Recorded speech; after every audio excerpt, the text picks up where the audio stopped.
This is Build It Baby, the show for big ideas, brave pivots, and bold next chapters. So let's do it. Let's build it, baby.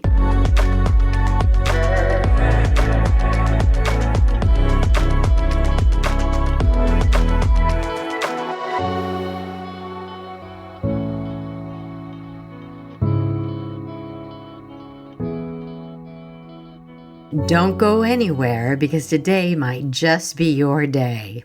I'm Penelope Bent, and this is Build It Baby, the show for dreamers who are doers, who are ready to build their business, career, and life by design. And today we're talking about something that is no longer optional. Building something aligned with who you are before you're forced to. Something that gives you power, choice, and direction even while you're employed. We're going to be talking about building your side hustle. Actually, I prefer your side asset or your additional revenue stream. Not for extra money, but for security. Not someday, not when things settle down, not when you feel ready. I'm talking now.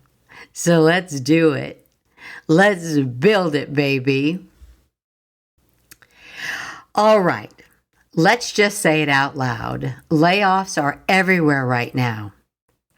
Everywhere. And it doesn't matter what industry you're in anymore, whether it's tech, media, retail, finance. Boy, it is all shifting.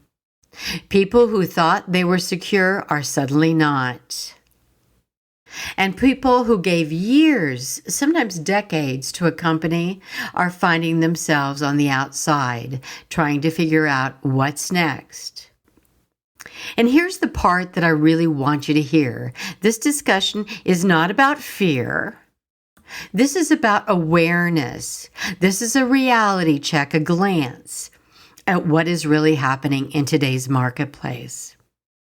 Because the fact is, and I say this with all due respect, your job is not your safety net any longer.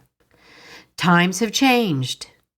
Business as we knew it 20, 30 years ago, hell, 10 years ago, has changed dramatically. There's no gold watch, no commendation for a job well done, and no grateful handshake for your loyalty and service. And if it feels uncomfortable to hear, well, good. Because right now, discomfort wakes us up. And I really want you to hear this. So let me ask you this question. If your job disappeared tomorrow, what would you do? What would you fall back on? Do you have something that belongs to you, something that you can support your family with?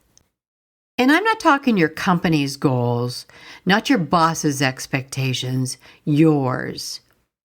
Do you have an idea, a skill, a way of creating value, a way of creating a revenue stream that no one can take away from you? Please just sit with that for a second. Because here's what I know. From years in recruiting, in business, and in life, companies are not built to protect us. They're not built to protect you. They are built to protect themselves. And that's not wrong. That's just business. And somewhere along the way, we were taught to believe that if we just worked hard enough, if we were loyal enough, if we showed up and did everything right or the best of our abilities, we would be safe. And frankly, that is no longer the world we live in. So, what do we do with that? Do we panic? No. We build. That's right. We build. Now let's talk about that phrase, side hustle. Because honestly, I don't love that phrase. It sounds like more work, more pressure, more exhaustion. And that is not what I'm talking about here. When I say side hustle, I mean this. I am suggesting you build an asset an additional revenue stream, something that uses your skills, perhaps reflects who you are, creates value in the world, and has the potential to grow into something bigger. And this is not about grinding yourself into the ground. This is about creating something that belongs to you, that keeps you financially safe, a revenue stream that you can count on. So let's get into the how. Because I don't want this to just, sound good. I want you to actually do something with this. I think this is imperative at this time in our marketplace. First of all, I want you to take a look at what you already have. You don't need to start from scratch. You already have skills. And we know you have experience. You have some knowledge. And by God, you have perspective. So ask yourself, what do people already come to you for? Do they come and ask you for advice? Are they asking you for help? What solutions are they asking you to provide? There's a starting point right there. Advice, help, and solutions. What are those things that you found in your life's experience that your friends or family members are coming to you for? That'll give you a lead as to the depth of what you have to offer. Now, here's something really important. Some businesses solve pain problems, and some solve possibility problems. Pain equals something isn't working. Possibility equals something could be better. And both are extremely powerful. So ask yourself, with the skills and talent that I already have, where could I possibly help people move from pain and possibilities to solutions? And then third, start small. This is where people get stuck or blocked. They think they need a website, a logo, a brand, a full business plan. No. I want you to just begin thinking. All you need is one idea, one offer, and one person to help. That's it. And that's where you begin. That's where you start. And the fourth piece is build while you are employed. This is actually a gigantic advantage because when you're not desperate, you make better decisions. You're not chasing money. You're not building something aligned. You're instead of seeing your job as a trap, see it as your funding source. Right now, as your stability base. Your current job is merely your launch pad. And then fifth, stay consistent. You don't have to be perfect. Remember, you don't need to have it all figured out. You just need to begin. Show up, test the idea, learn more about it, make the adjustments that need to be made. And I have said this many times before, momentum builds confidence, not the other way around. And finally, let's talk about doing this the right way. Before you go running off building your asset tonight, we need to talk about doing this the right way. Because I am all about building something that belongs to you, but I'm also about building it smart. So let me give you a quick reality check. If you are currently employed, which many of you are, there are a few things you need to be aware of. Now, this isn't to stop you, but this is to protect you. First of all, make sure you are not building something that directly competes with your current employer. Number two, And this is a big one. Do not use anything that belongs to your company. Please don't use the client list, no internal information, no inside knowledge.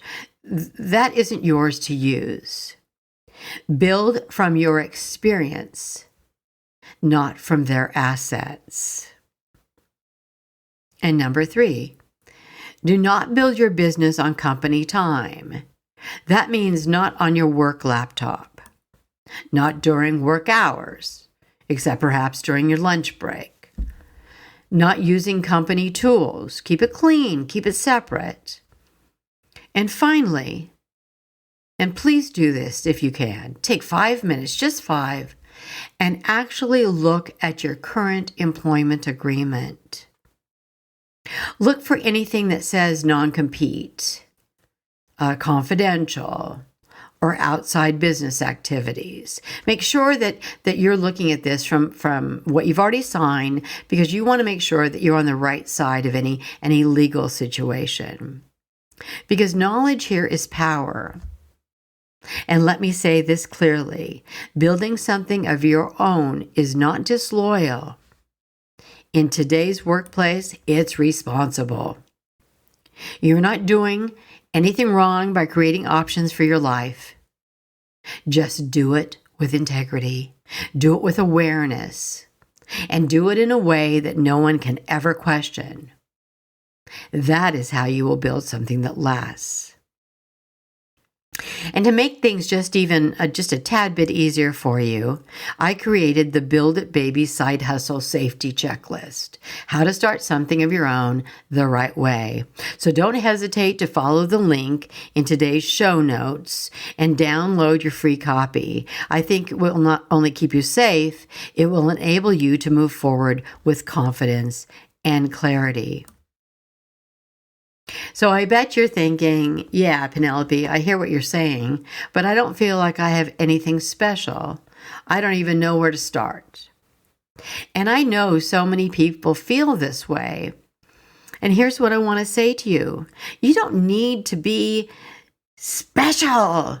You just need to be useful, helpful. You need to solve a problem. You need to help someone get from where they are to where they want to be. That's it. And once you start doing that, once you start thinking about how you could help someone get from where they are to where they want to be, you'll realize something very quickly.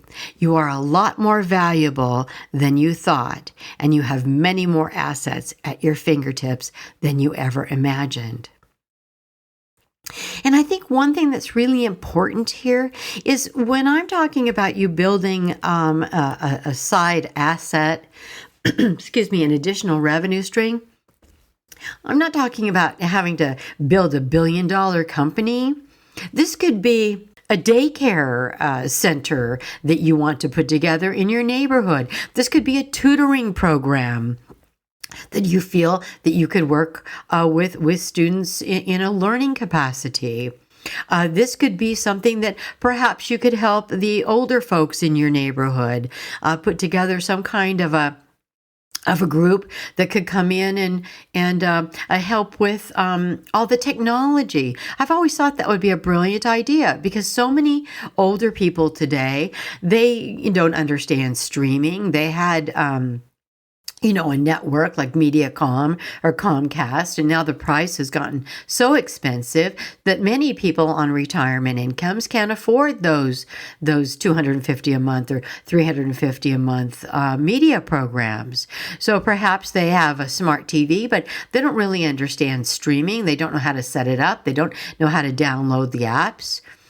So what if you put together a team of, young technology, streaming experts and provided that type of help in the afternoon? Maybe it's with some college students after they get done with their With their college work, you can set up some early evening appointments that perhaps these folks could, drop by some of these individuals' homes and provide service for them. I mean, think about all the things that are changing with AI, all the services that unless you have kept up on all of this technology, and believe it or not, in a lot of rural areas or even in your urban communities, a lot of older folks, they're still bipping and bopping around, but they need that help with technology. Perhaps it's on how to set their computers up, how to be able to do a Zoom call to meet with their family members.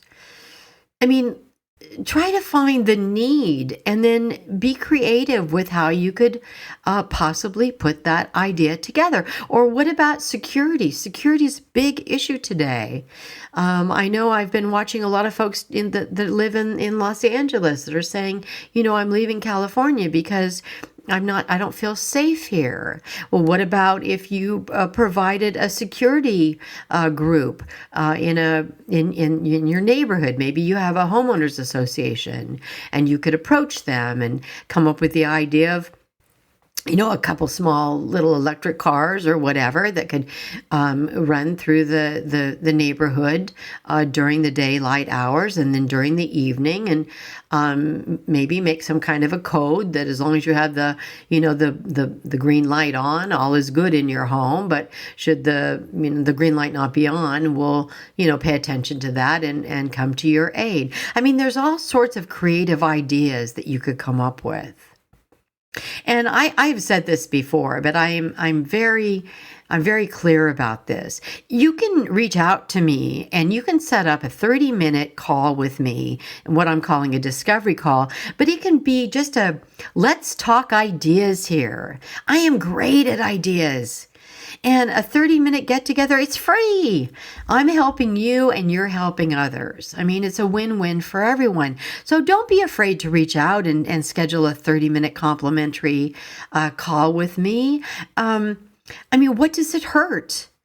I have people reach out to me all the time and just say, hey, one of my dear friends this morning sent me a text and said, I just want your opinion of this. It was a new company that he was developing, the very sophisticated, C-suite guy, and very successful, and is putting together a company that he just, wanted me to take a peek at what I thought, asked me a few questions.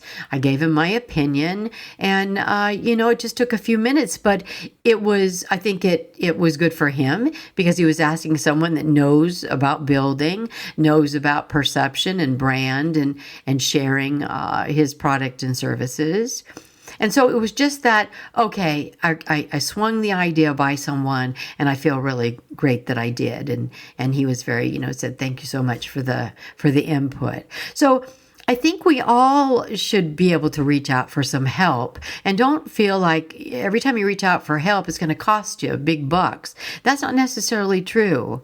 I am all about a 30-minute complimentary help if I can, talk about ideas, turn a few things over. So if ever there was a time to build an additional revenue stream for you and for your family, my friend, it is right now, because the layoffs are not going to get smaller. They are going to get bigger. The opportunities for jobs are going to be more. They are more and more competitive because, Oracle laid off, 30,000 people one day.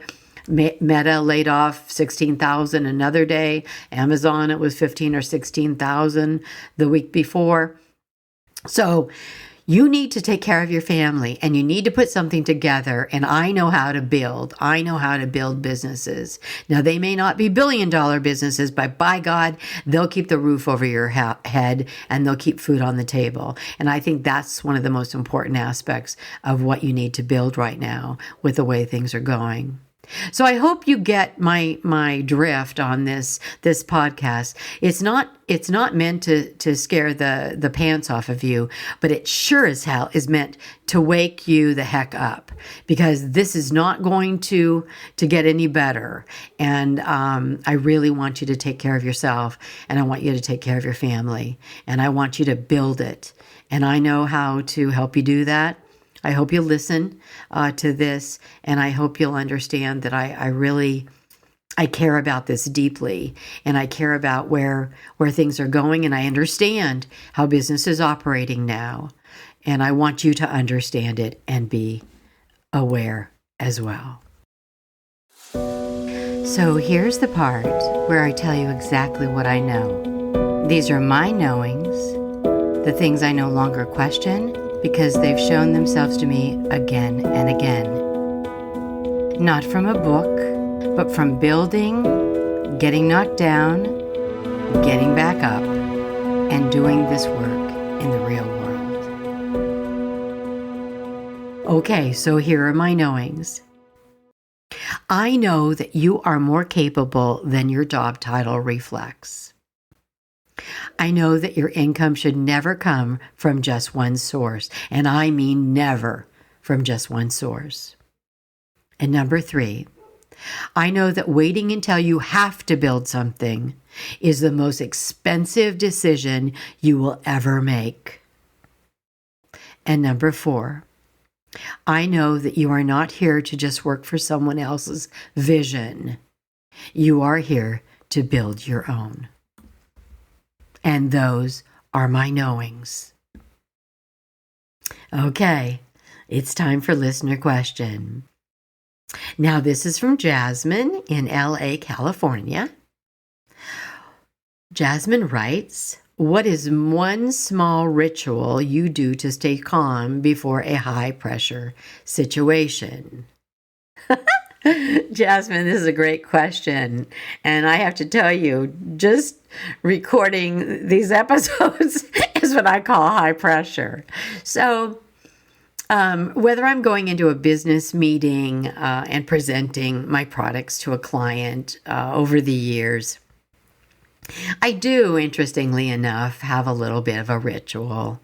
I prepare. I make sure that I'm ready to speak to my potential client. And before I do so, I sit very calmly and I ask the universe to please give me the words that I need to explain how I would like to help, to be open and understand where my potential client, what their position is, where they're sitting, and to give me the right words to be able to express with the honesty and the authenticity, with all that I have, to bring the best outcome to the situation. So whenever I have to go into something that I'm nervous about, I just reach that calm space and I ask the universe to give me all that I need. And one thing that I have found that is the most important piece of that is that I ask for whatever outcome to be a perfect fit for both parties. And I find that to be one of the most important aspects. I want the fit to be perfect for both parties involved. So, yes, Jasmine, that is apparently how I put it together. And I do know that it's tough when you're feeling that everything has to be perfect, that this is a high pressure situation. But I think that if you really look at the situation and shift from wanting something to helping someone or a company, or let's say it's a product, that a piece of technology that you're wanting to sell the client, I think that if you just focus on how your product or service can help get them from where they are, like we mentioned earlier, to where they want to go, then I think your words will land. It's when you don't believe in your product, or when you see the flaws, that it's very difficult. And I find that very, very difficult to sell or to speak to someone about purchasing a product that I feel has too many holes in it. So make sure that your products and services are up to par in your mind. And I think that right there will also help you in any feeling of high pressure, because you'll feel good about what you're introducing. You'll know that it's a safe product, that it is going to provide service and not just provide money and revenue for the company that you're working for, or for your own company, for that matter. So Jasmine, thank you so much. Thanks for the question. Well, I do think it's that bit of time to wrap it up. So thank you so much for listening to Build It, Baby. And let me leave you with this. You don't need to quit your job to start building. You don't need to have everything figured out. And you don't need permission. You just need to decide that your future belongs to you. Remember, it's one idea, it's one step, and it's one move. And from there, everything begins. And that's when you build it, baby. Always best, P. Build It, Baby is a Rainy Day Production House original, hosted by Penelope Bent and produced and edited by Morgan Clymer. Music by Yuri Shemshashen and Oleksiy Holobiev. If this episode spoke to you, please follow the show and leave a review. It helps more dreamers like you find us. And remember, you're not just building a bold business or a career, you're building a bold life.